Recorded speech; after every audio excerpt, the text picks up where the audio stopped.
생산과 소비 부록을 시작하겠습니다. 저번 시간에 윤석열의 유별난 행동을 살펴보았죠. 대통령의 집무실과 거처를 청와대에서 용산으로 옮겼죠. 뭐 옮길 수야 있죠. 옮길 수는 있는데 그래요. 뭐가 유별난 행동이었나요? 단 하루도 청와대에서 살지 못하겠다. 좀 그거는 이상한 행동인 거죠. 하여간 뭐 쭉 보니까 그래요. 풍수지리설에 약간 의지한 흔적도 보이더라. 살펴보았죠. 고대의 관습적 생각은 어느 나라에서건 많이 전승되고 있겠죠. 개인들이 많이 의지하고 있죠. 뭐 종교와 무관하게 고대의 관습적 생각에 그래요. 뭐 무속이나 풍수지리설도 대표적인 어떤 고도의 관습과 관습적 생각인 거죠. 개인들이 거기에 의지할 수도 있고, 뭐, 재미삼아 한번 조언을 들을 수도 있고, 뭐, 그럴 수 있죠. 뭐, 그 취향이니까. 그래요. 대부분 사람들이 뭐 전부는 아니더라도 많은 사람들이 그렇게 하면서도 또 무엇을 원하나요, 국민들은? 자기는 그렇게 하면서 또 그렇게 하면 안 된다라고 생각도 하죠. 모름지기 공적인 자리에서 정치를 할 때는 보편성과 객관성에 입각해서 생각하고 판단해야지. 그런 식으로 하면 안 돼. 또 그런 생각도 있는 거예요. 그런 생각은 또 어디에서 비롯됐나요? 고도의 학습적 생각이 아니라는 거예요. 그러니까 한국인들이 마음에 공존하고 있다. 보편성과 객관성에 입각해서 생각해야 돼. 행동해야 돼. 완전히 뒤집는 거죠. 근대국가 수립 세력 인사에서 비롯된 거라는 거예요. 그런 생각들은. 그래요. 보편성과 객관성에 입각해서 생각하고 행동해라. 그것이 이제 미개인에서 벗어나는 첫 번째로 해야 될 일이다. 그렇게 이해할 수가 있는 거죠. 또 한 가지 이제 유별난 행동으로 보이는 게 있죠. 두 번째 유별난 행동으로 분류될 수 있는 사례는 여권 내부의 권력 재편 과정에서 보여준 거침없는 당무 개입 논란이다. 그런 게 있었죠. 통상적으로 반 대통령 인사이거나 같이 일하지 못할 정도로 사이가 좋지 않은 이상 개입하지 않는 것이 바람직하다. 그렇죠. 뭐 꼭 개입을 해야 되겠다, 대통령이. 저 사람하고 도저히 일할 수가 없어. 사이가 너무 안 좋아서 협조 안 할 거야. 정부 일에. 그것도 뭐 이제 객관적으로 판단하는 거죠. 또 뭐 신념이 뭐 완전히 다르다거나. 나는 그 서울 아파트를 공급해서 좀 아파트 가격을 안정시키고 싶어. 근데 이제 좀 민주당 성향이 있는 좌파 성향이 있는 사람은 어떻게 생각할까요? 규제해야죠. 그러고 이러면 뭐 서로 일이 안 되는 거죠. 그래요. 여러 가지 몇 가지를 생각해 볼 수가 있어야 되죠. 일단 뭐 신념이 같아야겠죠. 신념이랑 목표가 같아야 되고. 그래요. 그 다음에 뭐 사이가 너무 나쁘면 안 되죠. 너무 싫어. 좀 맨날 그 뒤에서 내 욕만 하고 돌아다녀. 뭐 그런 사람하고 같이 일할 수가 없잖아요. 꼭 그게 아니면 어, 그래요. 굳이 뭐 개입할 이유는 없는 거죠. 당에서 이제 좀 그런 걸 생각해서 당 대표를 내세워야 되는 거죠. 이 사람은 보니까 대통령과 협조해서 일할 수 없는 사람인데 그런 사람을 당대표로 내세우면 사실 안 되는 거죠. 그러면 당대표와 대통령이 둘 다 불이행해질 수 있는 거죠. 뭐 집권하는 의미가 없어지잖아요. 실상 여당은 대통령을 보좌하면 같이 일해야 하는 역할이 있으니 반 대통령 인사나 대통령과 사이가 나쁜 인사를 당 대표로 내세우면 안 된다. 기본적으로 친 대통령 인사이고 대통령과 뜻을 같이 하고 그 사이가 뭐 좋지는 못하더라도 난 저 인간하고 절대 일 못해. 그 정도로 사이가 나쁘면 안 되겠죠. 2023년 국민의힘 전당대회를 앞두고 윤석열이 유별난 행동은 정점에 달했다. 당시 높은 지지율을 기록하며 당권 도전 의사를 비쳤던 나경원 전 의원을 향해 대통령실은 공개적으로 불쾌감을 드러냈고 결국 출산 고령사회위원회 부위원장직 해임이라는 강수를 두며 주저앉혔다. 그래요. 나경원을 주저앉힌 일이 있었죠. 많은 사람들은 알겠죠. 뭐 얼마 안 됐으니까. 조선은 50명이 자진 사퇴하라는 연판장을 돌리며 나경원을 압박했다. 대표 인사로는 박수영, 배현진, 박선민 등이 있다. 이에 나경원은 자진 사퇴했다. 알려진 바로는 나경원은 반 대통령 인사나 같이 일하기 힘들 정도로 윤석열과 사이가 나쁜 인사로 알려져 있지 않았다. 그렇죠.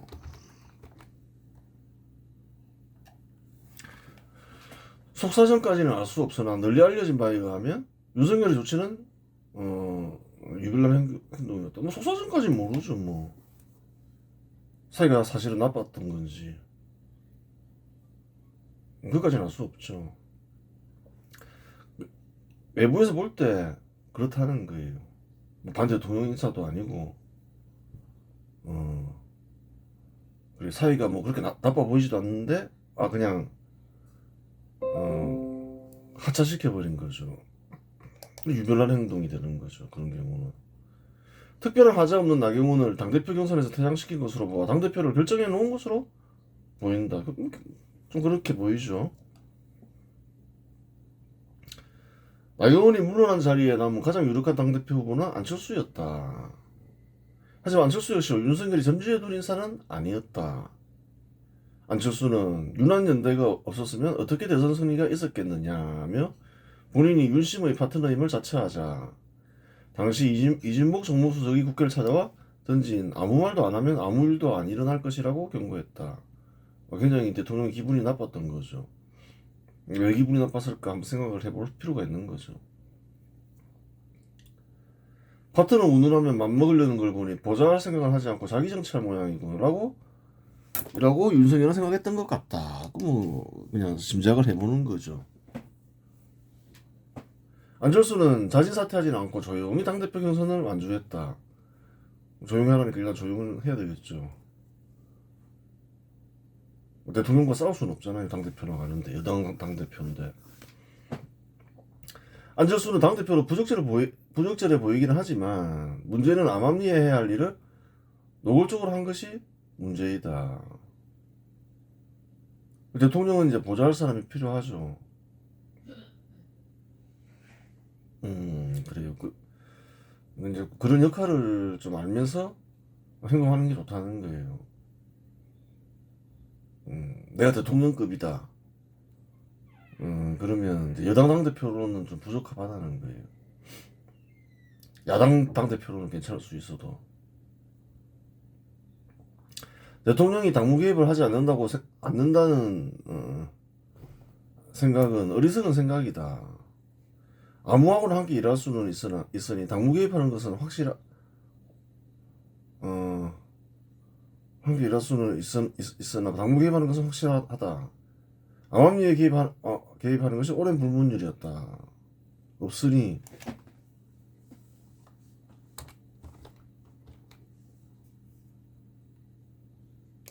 확실하다.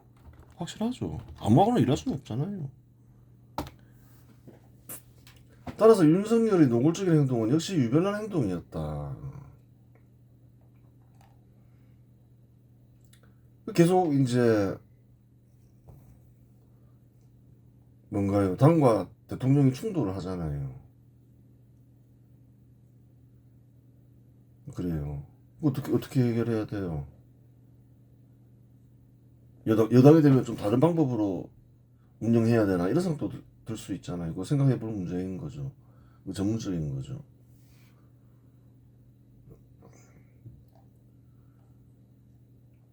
김기현은 당대표 경선에 나왔을 때 5% 정도의 지지를 얻었으나 나경원이 사퇴하자 지지율이 10%를 넘어섰다.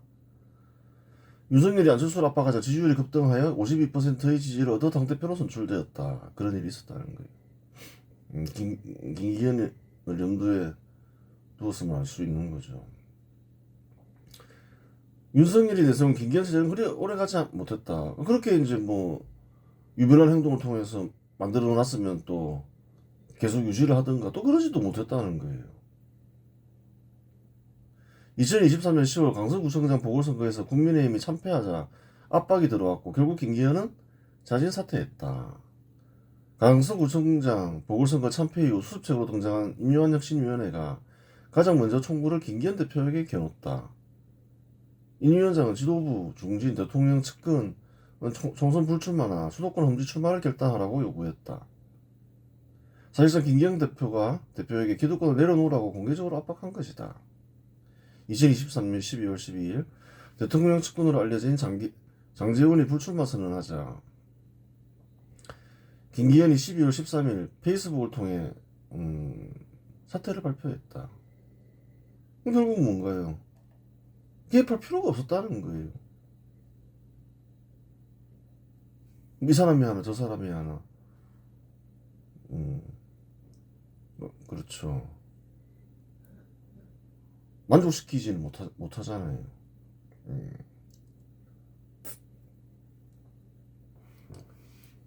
윤석열은 정치를 지나치게 쉽게 생각했고 검사를 지나치게 과대평가했다. 그 다음 임명한 사람 보니까 그런 거죠. 아마도 정치 경험 없이 바로 대통령이 되어 나타난 현상으로 보인다. 윤석열이 내세운 인물은 당시 법무부 장관이었던 한동훈이었다. 12월 21일 윤재욱 당대표 권한대행이 한 장관에게 비대위원장직을 공식 제안했고 한 장관은 이를 즉각 수락했다. 그는 같은 날 오후 5시 정부 과천청사에서 이임식을 열고 법무부 장관직을 전격 사퇴했다.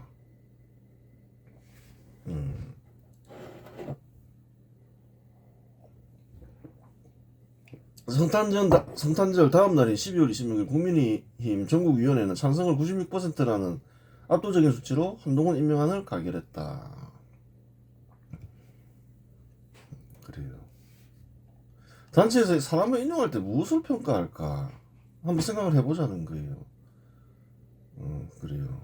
그 다음에 이후에 한동훈과 윤석열은 이제 원수지간이 됐죠.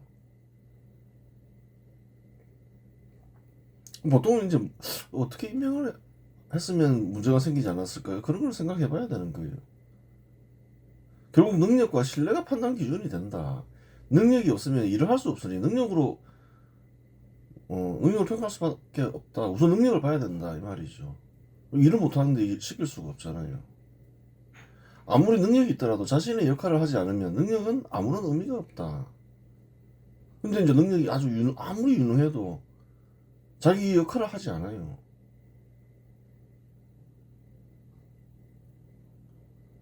그리고 그 신뢰가 없는 사람을 임명한 거죠. 반 대통령 하면 무슨 의미가 있어요? 아무리 능력이 있어도. 능력은 정치적 지식과 경험으로 나누어진다. 능력을 좀 나누어서 생각해 보자는 거예요. 정치적 지식이 있을 수 있고 경험이 있을 수 있죠. 정치적 지식은 학습과 생각을 통해 익히는 것인데 물론 경험도 포함이 되죠. 학습과 생각, 경험을 통해 익히는 것인데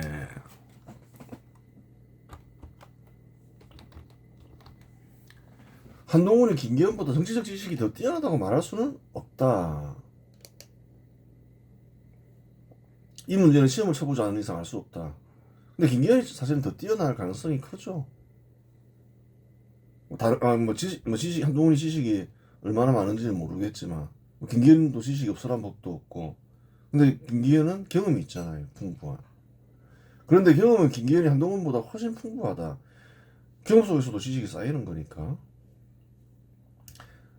김기현은 오선 의원으로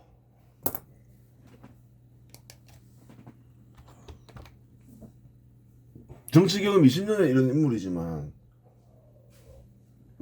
한동훈은 정치 경험이 0일이다. 윤석열은 검사는 무엇이든 잘해라는 검사 우울증에 빠져 있었던 것으로 보인다. 아, 일단은 누가 생각을 해도 일을 할 수 있어야 되니까 능력이 있어야 되잖아요. 능력이 없는 사람을 뭘 시킬 수는 없잖아요. 일단은 신뢰는 이제 그 뒤에 보는 거고, 일할 수 없는 사람을 임명할 수는 없으니까. 근데 윤석열은 경험이 전무한 사람을 비대위원장 당대표죠. 당대표로 임명했다는 거예요. 뭔가 착각을 하고 있었던 거죠. 정치를 너무 쉽게 생각하고 검사는 뭐 무엇이든 잘해. 뭐 그런 생각이 없으면 임명할 수 없는 인사였죠. 한동훈 좀 후계자로 키워야 되겠어 생각하면 뭐 국회의원을 시키든가 그랬어야 되는 거죠. 정치 경험을 쌓게 해야 되는 거죠. 두 관계가 파탄 났는데 원래 그 사실은 이제 그 업은 이제 윤석열한테 있는 거예요. 가장 큰 책임은. 시키지 말아야 될 사람을 시켰다는 거예요. 경험이 제로인 사람을.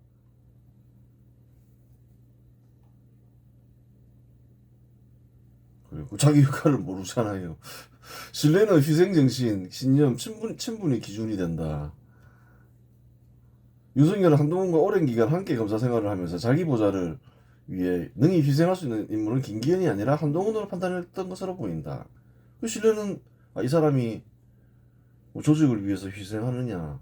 대통령 입장에서 보면 아, 희생정신, 나를 위해서 희생하느냐, 내가 하는 일을 추진하는데 이런 건 생각하겠죠. 희생할 사람이냐 아니냐. 또 정치니까 정치적 신념이 중요하겠죠. 정치적 신념은 나와 같느냐. 아까 얘기했잖아요. 춤도 난 못하겠어요. 내 신념하고 달라요. 이러면 아무 일도 안 된다는 거예요. 또 이제 인간적인 친분도 이제 고려해 볼 수 있는 거죠. 친분도 이제 친분도 이제 신뢰가 되잖아요. 아, 내랑 가까우니까 나를 배신하지 않겠지. 뭐 이런 거. 그렇게 되는 거예요. 윤석열 한동훈과 오랜 기간 함께 검사 생활을 하면서 자기 보좌를 위해 능히 희생할 수 있는 인물은 김기현이 아니라 한동훈으로 판단했던 것으로 보인다.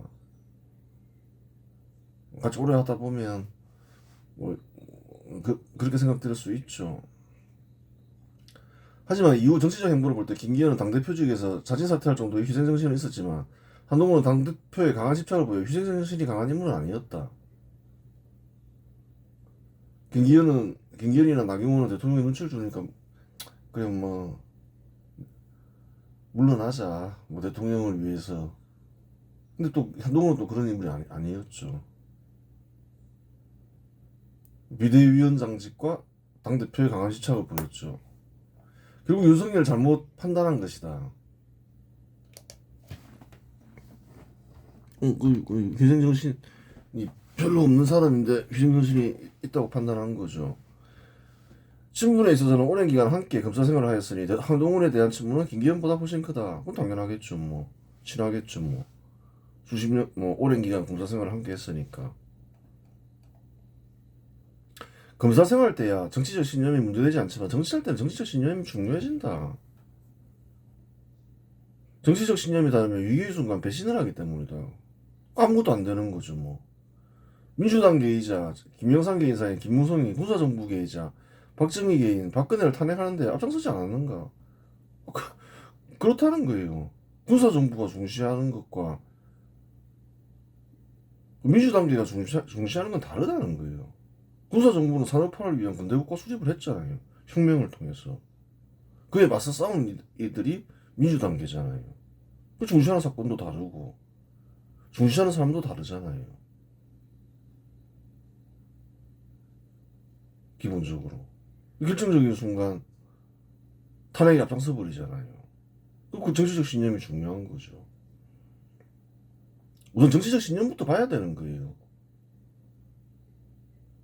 일하기 위해서는 정치적 신념과 목표가 같아야 되고, 결정적인 순간 자기를 지켜줄 사람은 정치적 신념이 같은 사람이 지켜주는 거죠. 아무런 친분이 없어도 그래요. 생각해보라는 거예요. 윤석열은 근대국가를 수립하려 하는데 한동훈은 과연 윤석열과 뜻을 같이 하는 인물인가? 유유상종이라고 했다. 한번 보자는 거예요. 도대체 이 사람은 뭐 어떤 신념을 가지고 있는 사람이지? 생각해 볼 수 있잖아요. 한동훈 주변 사람을 보면 안다는 거예요. 항상 얘기하잖아요. 정치를 하는데 주변 사람들이 다 공산주의자면 그 사람도 공산주의자다. 정치를 하는데 그 사람이 주변에 다 근대국가 수립 세력 인사면 그 사람도 근대국가 수립 세력 인사다. 그럴 수밖에 없죠. 같이 정치하는데 견해가 다르면 그래요. 당을 달리하건 팔을 달리하게 되는 거죠. 한동훈하고 가깝고 한동훈이 조언을 구했다고 알려진 김경률, 함은경, 진중권 등은 좌파 인사들로 알려져 있다. 뭐 좌파 인사들이거나 전향한 인사들로 알려져 있죠. 김경률과 함은경은 과거에는 좌파 인사였지만 지금은 생각을 고쳐먹어 우파 인사가 되었다라고 말한 적이 없다. 말한 적 있냐는 거예요. 없다는 거예요. 진중권은 나는 여전히 좌파다라고 주장하고 다니는 인물이다. 한동훈 주변에 다 좌파 인사들만 있잖아요. 다른 아니겠지만 정통 우파 인사가 안 보이잖아요. 이 사람은 뭔가요? 좌파에 가깝다고 봐야 되는 거죠. 한동훈이 가까이 하는 인사들은 한때는 좌파에 소속되어 있었지만 현재는 좌파 소속이 아니라는 점에 있어서는 공통점이 있다. 한동훈은 김경률, 함은경, 구자룡, 민경호, 박은식, 한지아, 윤도현 비대위 위원으로 임명했다. 이 중에는 전향한 인사도 있고 그렇지 않은 인사도 있는데 단 한 명도 정통 우파로 분류되는 인사는 없다. 왜 그러냐는 거예요 도대체. 정통 우파를 싫어하는 인사라는 거예요 한동훈은. 좌파는 용인해도 정통 우파 인사는 용인할 수 없다는 말인가. 유유상종의 법칙에 따르면 한동훈을 좌파 인사라고 단정할 수는 없죠. 좌파 인사인데 전향한 인사일 수는 있잖아요.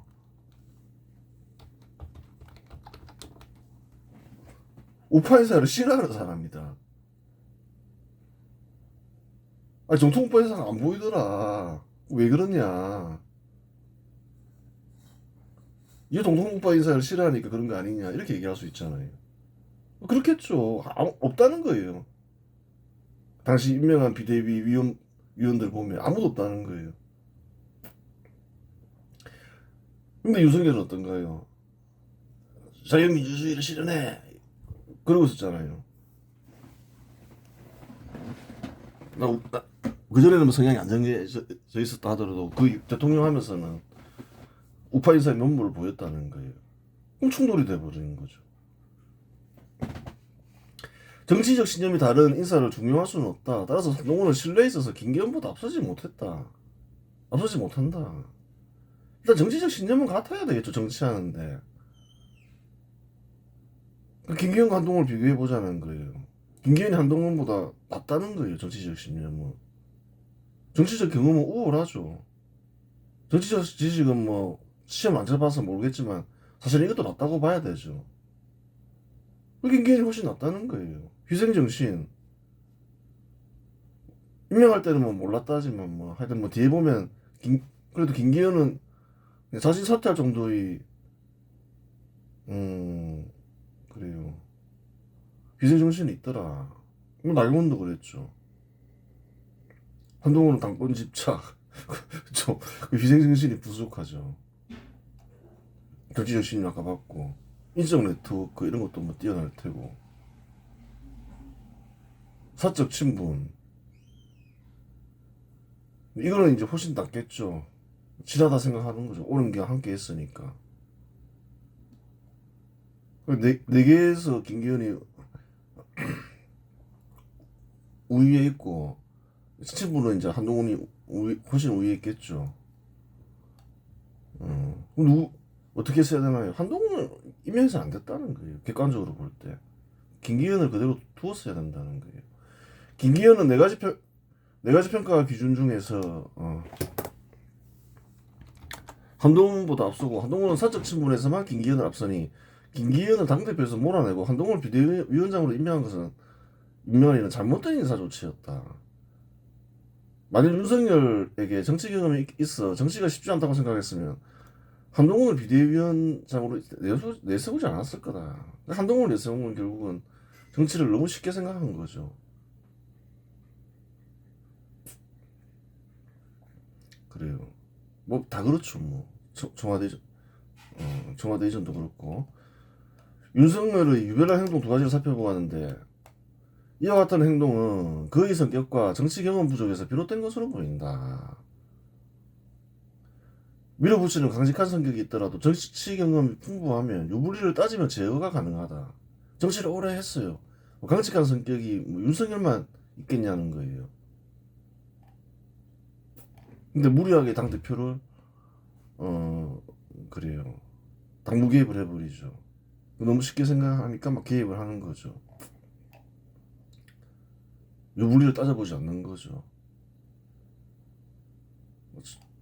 대통령 집무실 옮기는 것도 문제인 거죠. 유불리를 따지면 옮기더라도 뭐 이렇게 탈이 안 나게 해야 되는데 그냥 밀어붙여 버리죠.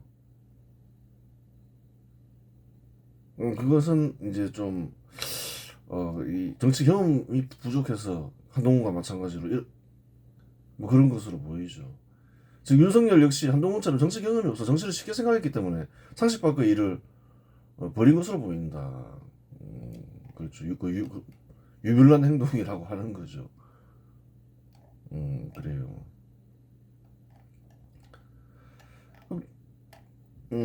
그래 한번 살펴본 거예요. 그 성격을. 다른 대통령들은 뭐 성격까지는 안 살펴봤는데 어, 비상계엄을 선포하는 일은 아무나 할 수 있는 일이 아니니까 성격이 어떤 사람이지 한번 이렇게 본 거죠.